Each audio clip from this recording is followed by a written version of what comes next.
As 12 tribos na dispersão.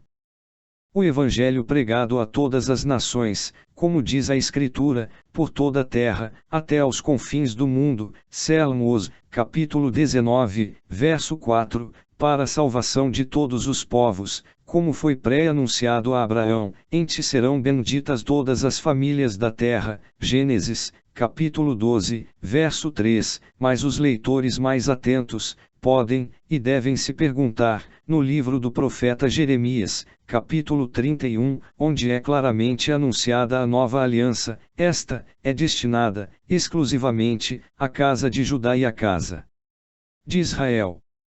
Correto? Sim? Sendo assim, como essa promessa pode alcançar uma multidão de povos? Como as nações, os gentios, podem ser participantes nessa aliança?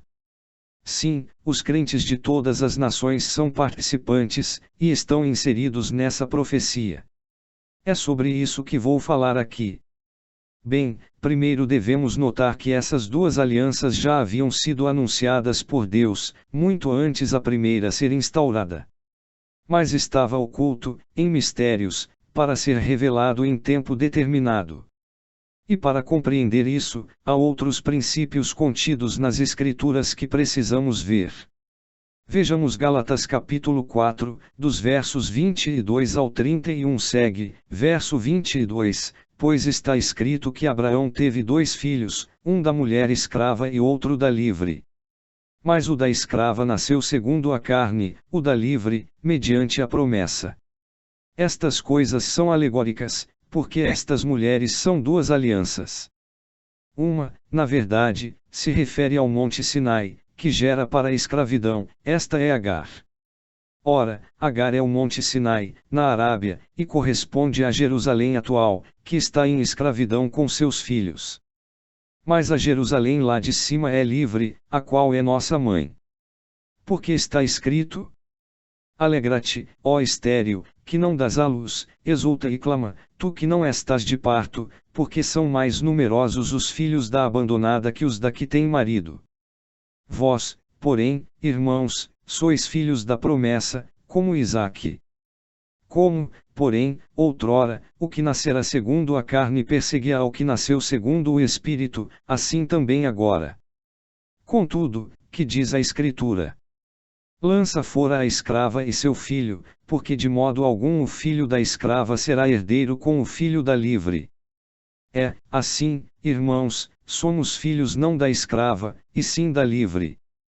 Paulo, diante de uma necessidade, devido a um problema doutrinário na igreja da Galácia, nos dá o beneficiou dessa explicação maravilhosa do livro da lei, no trecho referente a Isaque e Ismael, Sara e Agar. Uma das primeiras coisas que devemos notar aqui, é que, assim como existiu um Israel segundo a carne, existe, portanto, um Israel segundo o Espírito. E é com esse entendimento que tudo começa a ficar mais claro. E outras revelações nos são desbloqueadas. Vamos nos aprofundar um pouco mais no tema, pois, ainda há muito mais coisas que precisam ser faladas quanto a isso. Mas vou abrir um breve parêntese aqui, pois não posso continuar sem destacar algumas coisas. Quando entendemos isso, fica claro que a palavra de Deus não falhou quanto a Israel, visto que sim, foram os judeus que rejeitaram o Cristo, mas eram judeus na carne, e não no espírito. Eram descendentes de Abraão segundo a carne, e não segundo a promessa. Também o apóstolo João fala disso em João 1 dos versos 11 ao 13. Segue. Veio para o que era seu, e os seus não o receberam. Mas, a todos quantos o receberam, deu-lhes o poder de serem feitos filhos de Deus, a saber, aos que creem no seu nome, os quais não nasceram do sangue, nem da vontade da carne, nem da vontade do homem, mas de Deus. Ainda em João, agora no capítulo 3, vemos essa fundamental doutrina sendo reforçada no diálogo de Jesus com Nicodemos. Segue, respondeu Jesus, em verdade te digo que, se alguém não nascer de novo, não pode ver o reino de Deus. Quem não nascer da água e do Espírito não pode entrar no reino de Deus. O que é nascido da carne é carne, e o que é nascido do Espírito é Espírito. Não te admires de eu te dizer, importa-vos nascer de novo. Essa doutrina não é somente uma doutrina importante, mas é na verdade fundamental, por isso tive que abrir esse parêntese, sem isso não poderia continuar, até porque, sem que isso esteja bem estabelecido, nada além disso pode ser compreendido. Vemos os apóstolos sempre dando destaque, e repetidas vezes encontramos em seus escritos. Por exemplo, em Romanos 9, segue a partir do verso 6: E não pensemos que a palavra de Deus haja falhado, porque nem todos os de Israel são, de fato, israelitas, nem por serem descendentes de Abraão são todos seus filhos, mas, em Isaque será chamada a tua descendência. Isto é, estes filhos de Deus não são propriamente os da carne, mas devem ser considerados como descendência os filhos da promessa. Porque a palavra da promessa é esta: por esse tempo, virei, e Sara terá um filho. E não ela somente, mas também Rebeca, ao conceber de um só, Isaque, nosso pai. E ainda não eram os gêmeos nascidos, nem tinham praticado o bem ou o mal, para que o propósito de Deus, quanto à eleição, prevalecesse, não por obras, mas por aquele que chama, já fora dito a ela: o mais velho será servo do mais moço. Como está escrito: amei Jacó, porém me aborreci de Esaú. Romanos 9, 6, 13. Já vou fechar o parêntese e voltar ao tema, mas há ainda mais um trecho dos escritos de Paulo que não poderia ficar de fora. Segue Gálatas 3, verso 16. Ora, as promessas foram feitas a Abraão e ao seu descendente. Não diz, e aos descendentes, como se falando de muitos, porém como de um só, e ao teu descendente, que é Cristo. Mais adiante, Paulo ainda escreve, segue dos versos 26 ao 29, pois todos vós sois filhos de Deus mediante a fé em Cristo Jesus, porque todos quantos fostes batizados em Cristo de Cristo vos revestistes. Dissarte, não pode haver judeu nem grego, nem escravo nem liberto, nem homem nem mulher, porque todos vós sois um em Cristo Jesus. Se sois de Cristo, também sois descendentes de Abraão e herdeiros segundo a promessa. Agora, creio que está tudo bem claro, podemos seguir com o tema, Jeremias 31, versos 31 ao 34. Eis aí vem dias, diz o Senhor, em que firmarei nova aliança com a casa de Israel e com a casa de Judá. Não conforme a aliança que fiz com seus pais, no dia em que os tomei pela mão, para os tirar da terra do Egito, porquanto eles anularão a minha aliança, não obstante eu os haver desposado, diz o Senhor. Porque esta é a aliança que firmarei com a casa de Israel, depois daqueles dias, diz o Senhor, na mente lhes imprimirei as minhas leis, também no coração lhes inscreverei, eu serei o seu Deus, e eles serão o meu povo. Não ensinará jamais cada um ao seu próximo, nem cada um ao seu irmão, dizendo, conhece ao Senhor, porque todos me conhecerão, desde o menor até ao maior deles, diz o Senhor. Pois perdoarei as suas iniquidades e dos seus pecados jamais me lembrarei. Aqui, Deus anunciou, por meio do profeta, a nova aliança que seria feita com a casa de Israel e com a casa de Judá. Uma aliança superior à que foi feita no Sinai. Acho importante contextualizar melhor sobre o período que essa profecia foi entregue a Jeremias. Jeremias foi um profeta na casa de Judá, Reino do Sul, por volta de 630 a 580 a.C. Ele profetizou, foi contemporâneo à queda de Judá para a Babilônia de Nabucodonosor.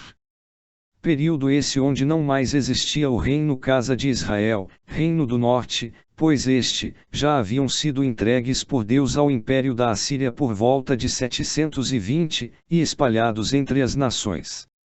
Esse pequeno pano de fundo é importante, pois tudo o que estou falando, envolve a restauração das duas casas de Israel, pois isso envolve judeus e gentios e essa nova aliança. Vamos entender melhor na sequência.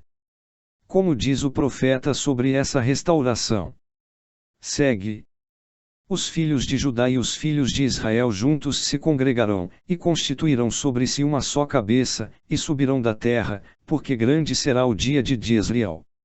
Oséias 1, 11. E em outro lugar está escrito assim: Segue. Veio a minha palavra do Senhor, dizendo: Tu, pois, ó filho do homem, toma um pedaço de madeira e escreve nele, para Judá e para os filhos de Israel, seus companheiros. Depois, toma outro pedaço de madeira e escreve nele, para José, pedaço de madeira de Efraim, e para toda a casa de Israel, seus companheiros. Ajunta-os um ao outro, fez deles um só pedaço, para que se tornem apenas um na tua mão. Quando te falarem os filhos do teu povo, dizendo: Não nos revelarás o que significam estas coisas. Tu lhes dirás: Assim diz o Senhor Deus. Eis que tomarei o pedaço de madeira de José, que esteve na mão de Efraim, e das tribos de Israel, suas companheiras, e o ajuntarei ao pedaço de Judá, e farei deles um só pedaço, e se tornarão apenas um na minha mão. Os pedaços de madeira em que houveres escrito estarão na tua mão, perante eles. 2 Dais-lhes, pois. Assim diz o Senhor Deus: Eis que eu tomarei os filhos de Israel de entre as nações para onde eles foram, e os congregarei de todas as partes, e os levarei para a sua própria terra. Farei deles uma só nação na terra, nos montes de Israel, e um só rei será rei de todos eles. Nunca mais serão duas nações, nunca mais para o futuro se dividirão em dois reinos. Nunca mais se contaminarão com os seus ídolos, nem com as suas abominações, nem com qualquer das suas transgressões, livrá-los-ei de todas as suas apostasias em que pecarão e os purificarei. Assim, eles serão o meu povo, e eu serei o seu Deus. O meu servo Davi reinará sobre eles, todos eles terão um só pastor, andarão nos meus juízos, guardarão os meus estatutos e os observarão. Habitarão na terra que dei a meu servo Jacó, na qual vossos pais habitarão nela, eles e seus filhos e os filhos de seus filhos, para sempre, e Davi, meu servo, será seu príncipe eternamente. Farei com eles aliança de paz, será aliança perpétua. Estabelecê-los-ei, e os multiplicarei, e porei o meu santuário no meio deles, para sempre. O meu tabernáculo estará com eles, eu serei o seu Deus, e eles serão o meu povo. Ezequiel 37, versos 15 ao 27. Este texto do profeta foi importante colocar aqui, pois nele Efraim é colocado como a casa de Israel. Já que agora veremos na lei o que é dito com respeito a Efraim. Segue. Vendo José que seu pai pusera a mão direita sobre a cabeça de Efraim, foi-lhe isto desagradável, e tomou a mão de seu pai para mudar da cabeça de Efraim para a cabeça de Manassés. E disse José a seu pai: Não assim, meu pai, pois o primogênito é este, põe a mão direita sobre a cabeça dele. Mas seu pai o recusou e disse: Eu sei, meu filho, eu o sei, ele também será um povo, também ele será grande, contudo, o seu irmão menor será maior do que ele. E a sua descendência será uma multidão de nações. Gênesis 48, 2.17 e 19. Multidão de nações, ou, plenitude dos gentios. Chegamos no ponto onde começamos a entender a mente dos apóstolos em suas cartas. Precisamos ler a lei e os profetas como eles liam. Esses dois povos divididos com promessas de se unirem novamente com um único rei, é como no caso de Agar e Sara, uma alegoria, são eles judeus e gentios crentes, que pela fé em Jesus, têm acesso a Deus em um só Espírito. Vejamos como Paulo fala dessas coisas conectando com a expressão usada por Daniel em sua oração no capítulo 9, aos de longe e aos de perto para falar de todo o Israel. Segue. Mas, agora, em Cristo Jesus, vós, que antes estáveis longe, fostes aproximados pelo sangue de Cristo. Porque Ele é a nossa paz. O qual de ambos os povos fez um. Tendo derribado a parede da separação que estava no meio, a inimizade, aboliu, na sua carne, a lei dos mandamentos na forma de ordenanças, para que dos dois criasse, em si mesmo, um novo homem, fazendo a paz, e reconciliasse ambos em um só corpo com Deus, por intermédio da cruz, destruindo por ela a inimizade. Vindo, evangelizou paz a vós outros que estáveis longe, casa de Israel, e paz também aos que estavam perto, casa de Judá, porque, por ele, ambos temos acesso ao Pai em um Espírito. Assim, já não sois estrangeiros e peregrinos, mas concidadãos dos santos, e sois da família de Deus, edificados sobre o fundamento dos apóstolos e profetas, sendo ele mesmo, Cristo Jesus, a pedra angular, no qual todo o edifício, bem ajustado, cresce para santuário dedicado ao Senhor, no qual também vós juntamente estáis sendo edificados para a habitação de Deus no Espírito. Efésios 2, versos 13 ao 22. No livro do profeta Oséias, nos é mostrado o divórcio de Deus com a casa de Israel, motivo pelo qual deixou de existir como reino, porém, Deus permanece com Judá. Segue. Tornou ela a conceber e deu à luz uma filha. Disse o Senhor a Oséias: Põe-lhe o nome de desfavorecida, porque eu não mais tornarei a favorecer a casa de Israel, para lhe perdoar. Porém da casa de Judá me compadecerei e o salvarei pelo Senhor, seu Deus, pois não o salvarei pelo arco, nem pela espada, nem pela guerra, nem pelos cavalos, nem pelos cavaleiros. Depois de haver desmamado a desfavorecida, concebeu e deu à luz um filho. Disse o Senhor a Oséias: Põe-lhe o nome de não meu povo, porque vós não sois meu povo, nem eu serei vosso Deus. Oséias 1, versos 6 e 9. A permanência com Judá não se deu pelo fato de se manterem íntegros diante de Deus em relação a Efraim, não? Mas sim por causa da promessa, pois dos judeus viria a descendência prometida, e de Efraim, uma multidão de nações. Antes disso, Judá permanecia casada, e Israel sem marido. Porém, quando Cristo morre, ambas se tornam viúvas, e estão livres para contrair novas núpcias. Me refiro a Cristo ressurreto dentre os mortos. Assim, podemos entender como os gentios, casa de Israel, e os judeus, casa de Judá, entram nessa nova aliança. Vejamos como Paulo falou dessas coisas. Segue. Que diremos, pois, se Deus, querendo mostrar a sua ira e dar a conhecer o seu poder, suportou com muita longanimidade os versos de ira, preparados para a perdição, a fim de que também desse a conhecer as riquezas da sua glória em versos de misericórdia, que para a glória preparou de antemão, os quais somos nós, a quem também chamou, não só dentre os judeus, mas também dentre os gentios. Assim como também diz em Oséias: Chamarei povo meu ao que não era meu povo, e amada, a que não era amada, e no lugar em que se lhes disse, vós não sois meu povo, ali mesmo serão chamados filhos do Deus vivo. Romanos 9, 22 ao 26. Aqui Paulo demonstra que isso tudo já fazia parte do propósito de Deus, que não é o caso de Deus ter usado um plano B já que os judeus tropeçarão. Mas que o povo eleito já foi conhecido antes da fundação do mundo, e que não são os da carne esse povo eleito, mas os vivificados pelo Espírito na fé em Jesus. E que Deus, na verdade, suportou o Israel na carne, visando seu propósito, o Israel no Espírito. Veja a aplicação que Paulo faz com os gentios no texto de Oséias, ao qual fala a casa de Israel, mas fora da alegoria, na realidade da revelação, tratasse dos gentios, que, nesse contexto, quer dizer nações. Chamarei povo meu ao que não era meu povo, e amada, a que não era amada, e no lugar em que se lhes disse, vós não sois meu povo, ali mesmo serão chamados filhos do Deus vivo. Agora podemos pegar, ponto a profecia de Jeremias 31, e ver quão superior ela é em relação à primeira. Este exercício nos será proveito para compreender tudo aquilo que recebemos gratuitamente de Deus em Cristo Jesus, nosso Senhor.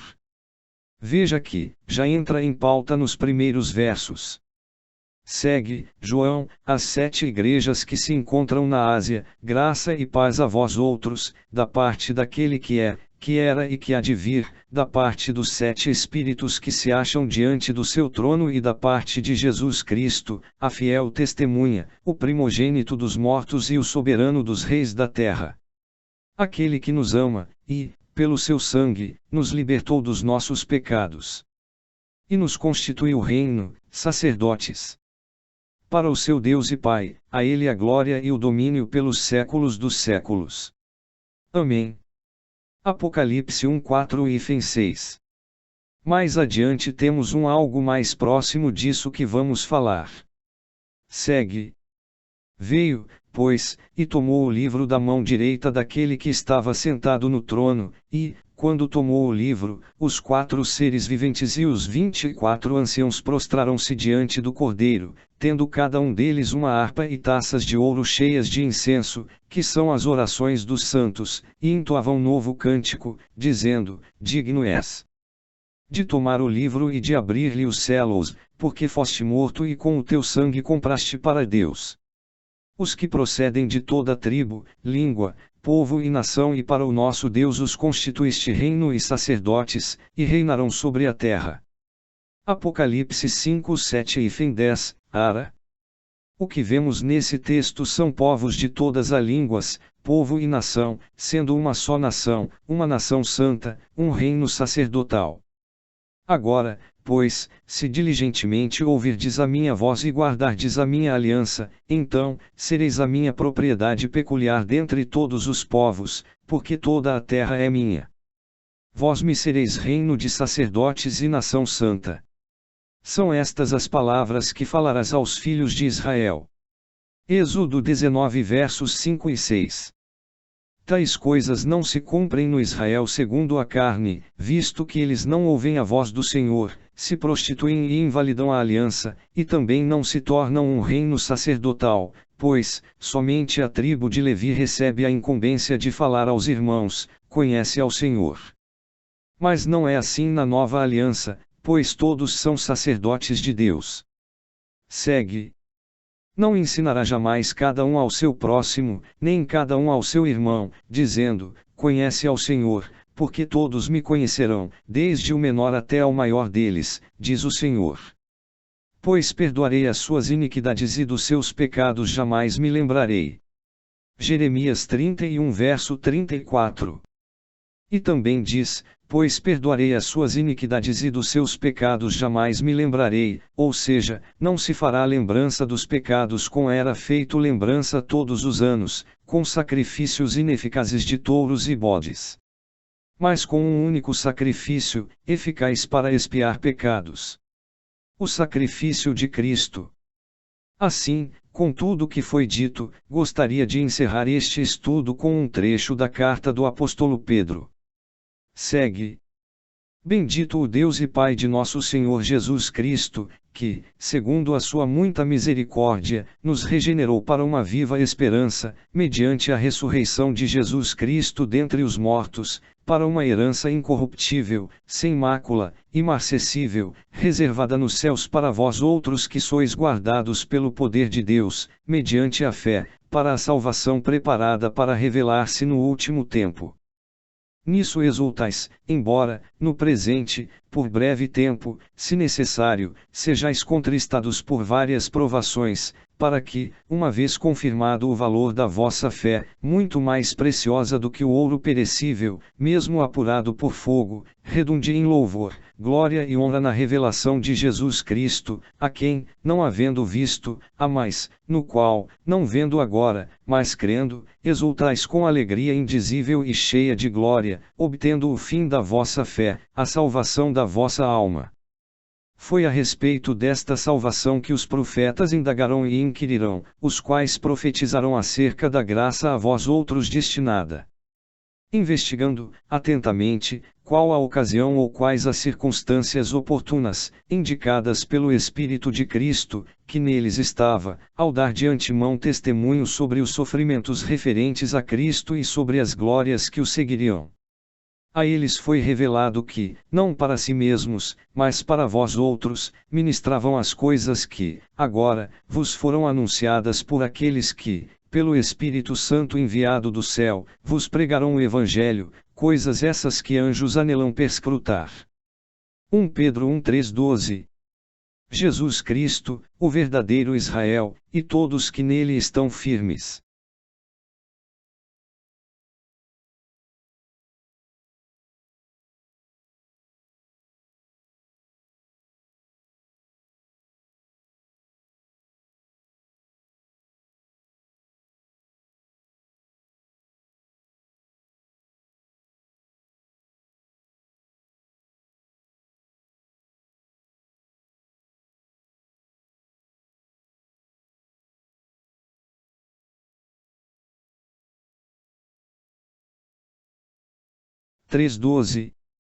Jesus Cristo, o verdadeiro Israel, e todos que nele estão firmes. Quando Israel era menino, eu o amei, e do Egito chamei o meu filho. Oséias 11h01. Essas coisas são alegóricas, devemos discerni-las espiritualmente. Assim ensinou Jesus e os apóstolos. Sobre esse trecho do profeta Oséias, nós não devemos olhar simplesmente como uma narrativa teve seu cumprimento pleno no tempo de Moisés. Vejamos o que escreve Mateus. Tendo eles partido, eis que apareceu um anjo do Senhor a José, em sonho, e disse: Dispõe-te, toma o menino e sua mãe, foge para o Egito e permanece lá até que eu te avise, porque Herodes há de procurar o menino para o matar. Dispondo-se ele, tomou de noite o menino e sua mãe e partiu para o Egito, e lá ficou até a morte de Herodes, para que se cumprisse o que fora dito pelo Senhor, por intermédio do profeta: do Egito chamei o meu filho. Mateus 2:13-15. Comecei por esse trecho da Escritura para justificar e elucidar o porquê do título: Jesus é o verdadeiro Israel. Sim, uma nação que vem de um homem, uma nação que nasce em um só dia quando houver a primeira ressurreição. Quando o Senhor vier com poder e muita glória, e enviar seus anjos para reunir seus escolhidos. Não posso deixar de destacar que Abraão também é um tipo de Israel no livro da lei. Veja que o período de 430 anos de peregrinação de Israel em terra estranha, é contado desde que Abraão recebe a promessa, até o casamento no Sinai. Veja Gálatas 3:17, de preferência na versão NAA. Poderíamos discorrer mais a respeito disso, por exemplo. Nos 40 dias no deserto, e aqui, esse número 40 também não é por acaso, Jesus aplica a si o que está escrito na lei para Israel, com respeito ao período de prova que deveria passar. Vejamos. Ele te humilhou, e te deixou ter fome, e te sustentou com o maná, que tu não conhecias, nem teus pais o conheciam, para te dar a entender que não só de pão viverá o homem, mas de tudo o que procede da boca do Senhor viverá o homem. Nunca envelheceu a tua veste sobre ti, nem se inchou o teu pé nestes 40 anos. Sabe, pois, no teu coração, que, como um homem disciplina a seu filho, assim te disciplina o Senhor, teu Deus. Deuteronômio 8:3-5. Nesse trecho da lei, poderia acrescentar também o que o autor da carta aos Hebreus disse a respeito do filho, no capítulo 5, verso 8. E poderia acrescentar ainda mais trecho das Escrituras, como por exemplo Êxodo capítulo 4 verso 22. Jesus é a verdade. Ele é o verdadeiro Israel, o verdadeiro Cordeiro, o verdadeiro sumo sacerdote, o verdadeiro templo, sim, o verdadeiro templo, e nós somos pedras vivas nesse templo, o corpo de Cristo. Ele é verdadeiro pão que desceu do céu.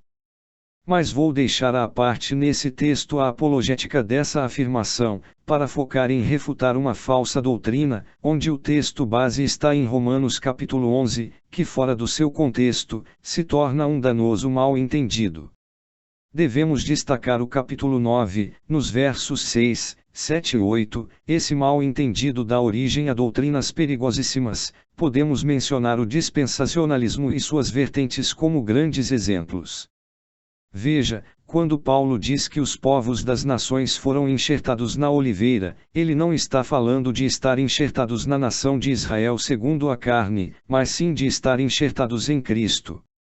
Ora, mesmo judeus segundo a carne, discernem-se que nasceram segundo carne, sangue e vontade do homem, ou seja, geneticamente consanguíneos de Abraão, bem como todos os povos das nações, precisam estar nele enxertados, em Cristo, para verdadeiramente terem vida. Do contrário serão apenas galhos prestes a secar e ser jogado ao fogo, independente da raça, não há diferença. Vejamos o que João diz. Aquele que tem o Filho tem a vida, aquele que não tem o Filho de Deus não tem a vida. 1 João 5:12. E ainda. Todo aquele que nega o Filho, esse não tem o Pai, aquele que confessa o Filho tem igualmente o Pai. 1 João 2:23. Se é como João diz, podemos dizer que os judeus são um povo de Deus. Não podemos dizer que os judeus são povo de Deus somente por causa de sua descendência carnal. Veja que a maioria dos judeus, com exceção de alguns remanescentes, mas a maioria nega o Filho. Como podem então ter o Pai, sendo assim seu povo? A verdadeira revelação do Evangelho deixa isso muito claro, e qualquer desvio disso, tem seríssimas consequências. Qualquer um que se considera profeta e espiritual deve reconhecer isso. E se para alguém isso é irrelevante, esse tal é carnal, está ainda em trevas, e, vergonhosamente, não tem o conhecimento de Deus. Finalizo esse tópico com o primeiro verso do capítulo 2 na carta aos Hebreus. Por esta razão, importa que nos apeguemos, com mais firmeza, às verdades ouvidas, para que delas jamais nos desviemos.